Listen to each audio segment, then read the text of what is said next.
अस्सलाम वालेकुम, welcome to क्लेवरकास्ट। Inspiration inspiration एक ऐसा लफ्ज़ है जो मैं तो समझता हूँ कि आज के दौर में उसे इस्तेमाल करना बहुत ही मुश्किल हो चुका है। रोल मॉडल किसी को मानना, क्योंकि अगर हम किसी को रोल मॉडल बोलते हैं तो मैं तो समझता हूँ कि हमें वो नज़र भी आना चाहिए कि वो बंदा सक्सेस के उस लेवल पे है। तो आज के जो हमारे गेस्ट हैं, बेशक वो हकीकी मायनों में इंस्पिरेशन भी हैं, रोल मॉडल भी हैं। क्योंकि अगर हम अपनी नौजवान नस्ल की बात करें तो आज के दौर में नौजवान नस्ल हमेशा बहानेबाजी करती रहती है, और जब कामयाबी की बात आती है तो वो बहुत सी चीज़ें वो बताती है कि हमारे पास ये नहीं, हमारे पास वो नहीं।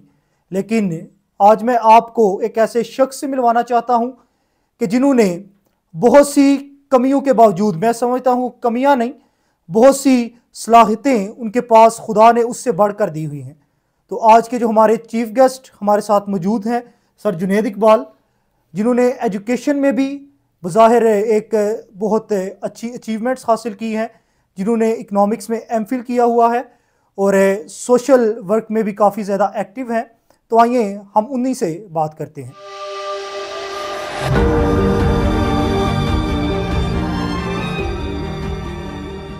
The roots of discontent in these countries lie in their poverty. The average Egyptian has an income level of 12%. Thank you, Salman, for coming here and inviting me on your podcast. आपने मेरा introduction काफ़ी हद तक ठीक करवाया। मैं समझता हूँ कि काफ़ी आपका शुक्रिया कि आपने मुझे इस काबिल समझा। देखिए, मैं इंस्पिरेशन लोगों के लिए यकीनन हूँ। मेरे जैसे बहुत से लोग हैं ऐसे जो खुद इंस्पिरेशन हैं लोगों के लिए, एक मोटिवेशन का सबब बनते हैं। बस अल्लाह ताला का शुक्र है, मैं अपना इसमें कोई किरदार नहीं समझता। बेशक ये अल्लाह ताला की देन होती है, खुदा दा सलाहियत होती है कि आपने उसको किस तरह परस्यू करना है, अपनी एबिलिटीज़ को, अपनी अवेलेबल रिसोर्सेज को। और माशाल्लाह आज मैं अल्हम्दुलिल्लाह इस मकाम पे हूँ कि विजिटिंग लेक्चरर के तौर पे भी काम कर रहा हूँ। एमफिल मैंने यूनिवर्सिटी ऑफ गुजरात से एज अ रेगुलर स्टूडेंट किया। उसके बाद मैंने एमए एजुकेशन भी कर चुका हूँ और काफ़ी हद तक मैं कॉलेजेस में भी एक दो जगह पढ़ा चुका हूँ। अब यूनिवर्सिटी में भी तकरीबन 4 साल से मैं लेक्चरर के तौर पे काम कर रहा हूँ और आगे भी कुछ कोशिशें जारी हैं और उम्मीद है अल्लाह से कि अल्लाह बेहतर कुछ वसाइल बनाने में मेरी मदद फरमाएगा। और इसके बाद यही है कि मेरे स्टूडेंट्स ने काफ़ी मेरे से मोटिवेशन और इंस्पिरेशन ली। आज भी मुझे याद करते हैं कि सर आप हमारे लिए एक मोटिवेशन है, एक इंस्पिरेशन के तौर पर उनके साथ मैं सामने आया। उस वक्त एक वाक़या मैं शेयर करना चाहूँगा कि एक दफ़ा मैं एक क्लास का लेक्चर ले रहा था, तो उसी दौरान मेरे क्लास के बाहर से एक टीचर गुज़रे और मुझे इस बात पर फ़ख्र है और मेरी ये एक बड़ी खुशनसीबी है कि जिस इंस्टीट्यूट से मैंने खुद एमएससी इकनॉमिक्स 2016 में मुकम्मल किया, उसी ही डिपार्टमेंट में मैं एज अ टीचर काम कर रहा हूँ। वो टीचर्स जो मेरे टीचर्स हुआ करते थे कभी किसी ज़माने में, तो वो अब मेरे सीनियर कोलीग्स के तौर पर काम करते हैं। तो वो क्लास के बाहर से गुजर रहे थे और इत्तेफाक से मैं उस वक्त वही कोर्स पढ़ा रहा था जो वो पढ़ाया करते थे। तो मेरे चेहरे पर एक मुस्कुराहट आई। तो बच्चों ने मेरे से पूछा कि सर मुस्कुराने की वजह क्या थी।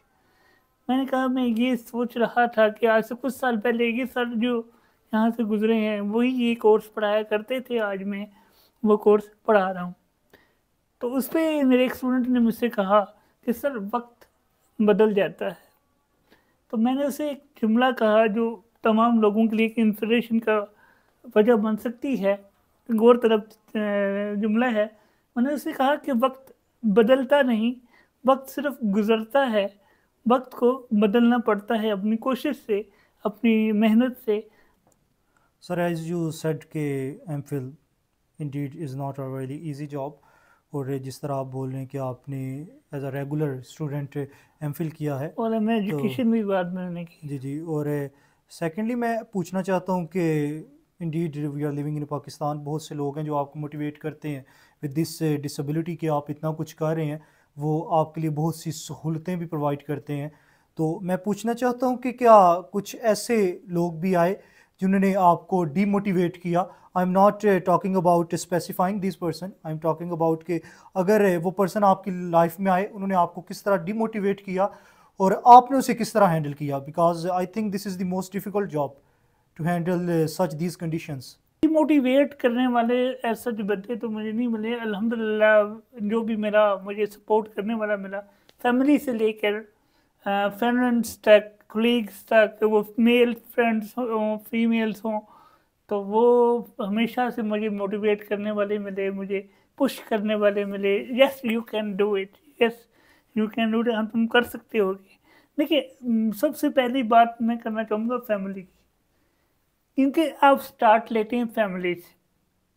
जब फैमिली आपको सपोर्ट नहीं करती, आपको इस एक डिफरेंटली एबल्ड पर्सन जो कि एक डिफरेंट है एक आम बंदों से, उसको अगर वो एक्सेप्ट नहीं करती, तो फिर आगे आपको जो है वो जो सोसाइटी है वो भी एक्सेप्ट नहीं करती। आपको मैं एक और बात बता दूं कि मैंने जो है अपना एमफिल का थीसिस, मेरा रिसर्च वर्क जो है वो भी इसी चीज़ पे है कि what are the problems of disable person, या एक डिफरेंटली एबल पर्सन जो होता है उसको कौन कौन से प्रॉब्लम्स फेस करने पड़ते हैं। तो वो उसमें उन्होंने ये भी बताया कि सोसाइटी और पे जो है आपके फैमिली उसकी तरफ से उसको ऐसा सपोर्ट नहीं मिलती, जिस वजह से उसकी एक्सेस टू एजुकेशन है वो भी जो है वो अफेक्ट होती है, access to health care facilities वो भी अफेक्ट होती हैं, और health access to social participation ये भी अफेक्ट बहुत ज़्यादा होती है। Let me share you some data. मैं आपके साथ कुछ डाटा शेयर करता हूँ क्योंकि मैं इस रिसर्च वर्क को कर चुका हूँ। WHO की रिपोर्ट के मुताबिक दुनिया में 1 बिलियन लोग ऐसे हैं जो किसी न किसी डिसेबिलिटी का शिकार हैं, और WHO कहता है डेवलपिंग कंट्रीज़ में ख़ास तौर पर उनको access to health care facilities, access to education, access to job market, access to social participation उनको नहीं मिलती। 50% ऑफ द डिसेबल पर्सन जो हैं, जो माजूर अफराद हैं, वो हेल्थ केयर फैसिलिटीज़ उनको प्रोवाइड नहीं हो रही ग्लोबली। पाकिस्तान में डाटा जो है वो तकरीबन 13% आपका जो पॉपुलेशन है, 22 million people are suffering from different types of disabilities.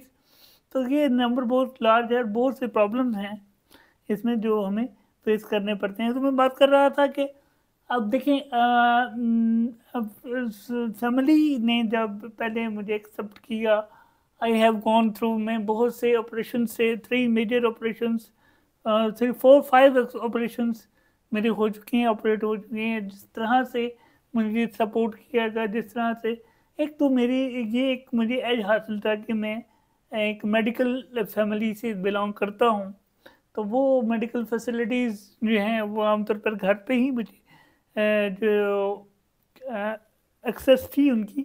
लेकिन उसके साथ साथ सबसे बड़ी बात ये है कि एक्सेप्टेंस जो है वो बहुत इम्पोर्टेंट है।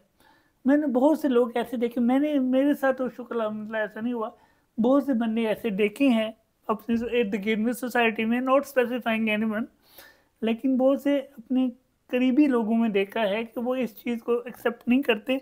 Being a doctor also, let me tell you, being a doctor वो फिर भी इस चीज़ को एक्सेप्ट नहीं करते, और जिस वजह से उनके जो वो स्पेसिफिक बच्चा है या स्पेसिफिक पर्सन है वो फिर साइकोलॉजिकल भी बहुत ज़्यादा अफेक्ट होता है। और मैं इन बंदों से मिल चुका हूँ और उस पर्सन से भी मिल चुका हूँ जो कि साइकोलॉजिकली बहुत ज़्यादा अफेक्ट हुआ, क्योंकि उसको एक्सेस टू एजुकेशन इतनी नहीं मिली, उसको एक्सेप्टेंस नहीं मिली, उसको सोसाइटी के साथ इंटरेक्ट नहीं करवाया गया।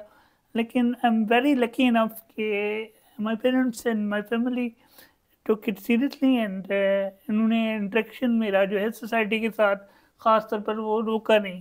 सॉरी टू इंटरप्ट यू, जिस तरह आप ये बोल रहे हैं कि फैमिली में एक्सेप्टेंस के बारे में, मैंने भी ऑल ओवर द पाकिस्तान मैंने ये चीज़ देखी है कि जिनके बच्चे स्पेशली एबल्ड हों, डिसेबल हों, और उनकी अंदर कोई भी किसी किस्म की भी डिसेबिलिटी हो, मैंने ये चीज़ देखी है कि फ़र्स्ट ऑफ ऑल एक्सेप्टेंस भी नहीं है, सेकेंडली कि वो अपने बच्चों पे उस तरह वो ट्रस्ट नहीं कर पाते उन्हें। मतलब मैंने बहुत से स्पेशल स्कूल्स का सर विज़िट किया है, जी तो मैंने ये चीज़ देखी है कि उनके जो टीचर्स हैं उस स्कूल के, वो बताते हैं कि इन बच्चों पे उनके घर वाले बिल्कुल भी पैसे खर्च नहीं करते, इवन कि उनको पेंसिल्स नहीं लेके देते, तो वो एक किस्म से उन्हें अबंडेंट कर देते हैं, उन्हें छोड़ देते हैं।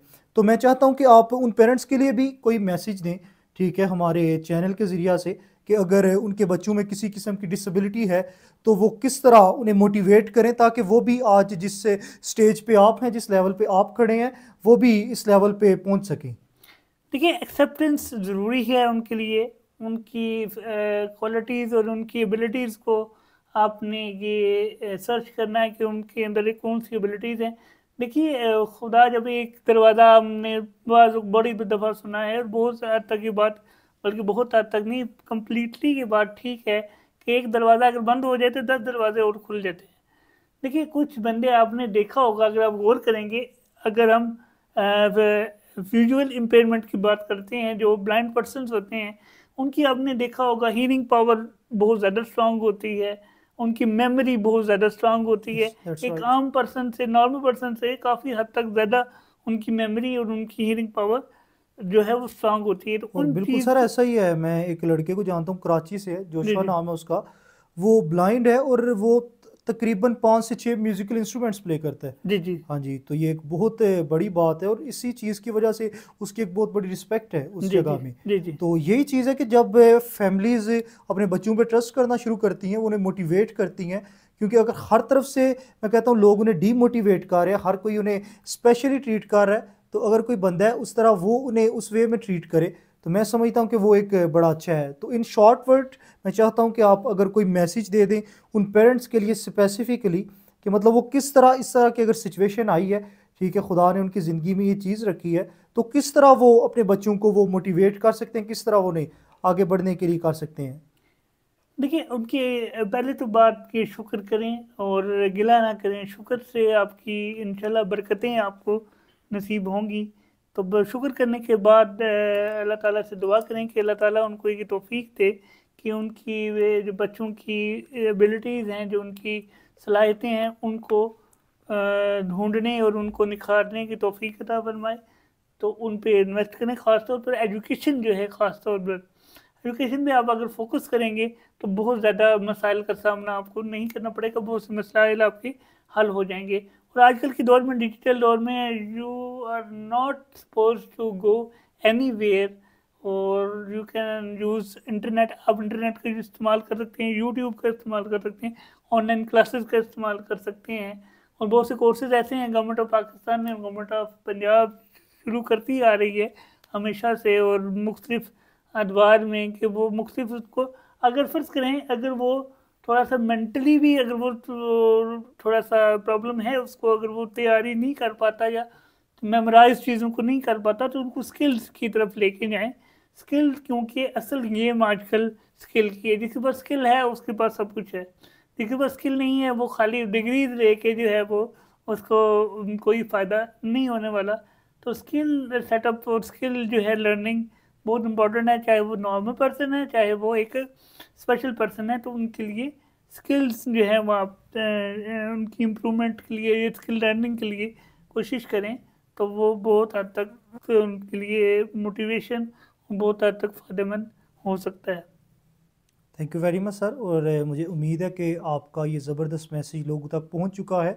तो अभी जिस तरह आपने अल्लामा इकबाल साहब के भी बात कोट कर रहे थे, और मैं देख रहा हूँ कि आपकी लाइब्रेरी में बहुत सा उर्दू लिटरेचर पड़ा हुआ है, तो बेशक मुझे लगता है कि आपको काफ़ी ज़्यादा इंटरेस्ट है उर्दू लिटरेचर में भी, जी जी। तो आप हमें इसके बारे में कुछ बताएं।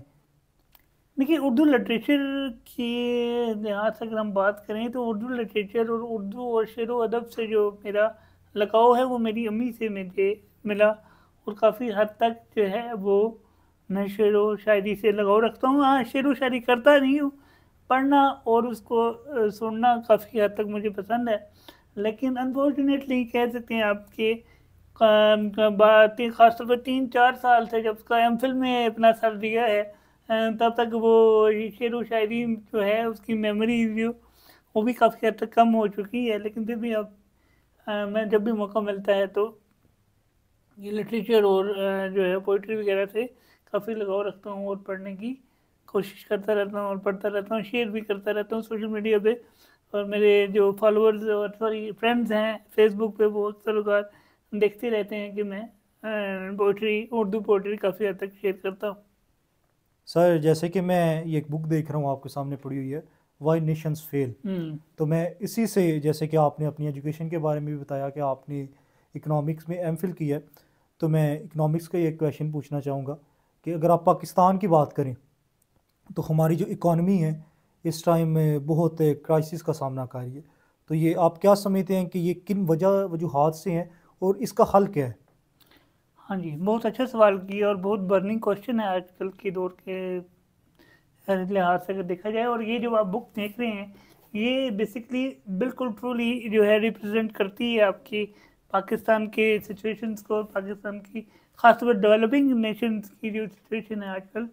हाईली रिकमेंडेड बुक है, ज़रूर पढ़नी चाहिए। यहाँ पर मैं इसके क्रक्स ये आपको बताऊँगा कि बेसिकली इसने इंस्टीट्यूशंस की बात की है। जब तक आपके इंस्टीट्यूशंस बेहतर तरीके से काम नहीं मदद करेंगे, अपनी जो सर्कल के अंदर रह कर काम नहीं करेंगे, अपनी जिम्मेदारियों को पूरा नहीं करेंगे मुख्तलिफ इंस्टीट्यूशन जो हैं, तब तक आप जो है वो इकनॉमिकली क्या किसी भी हद तक जो फील्ड है उसमें ग्रो करना आपके लिए मुमकिन नहीं होगा।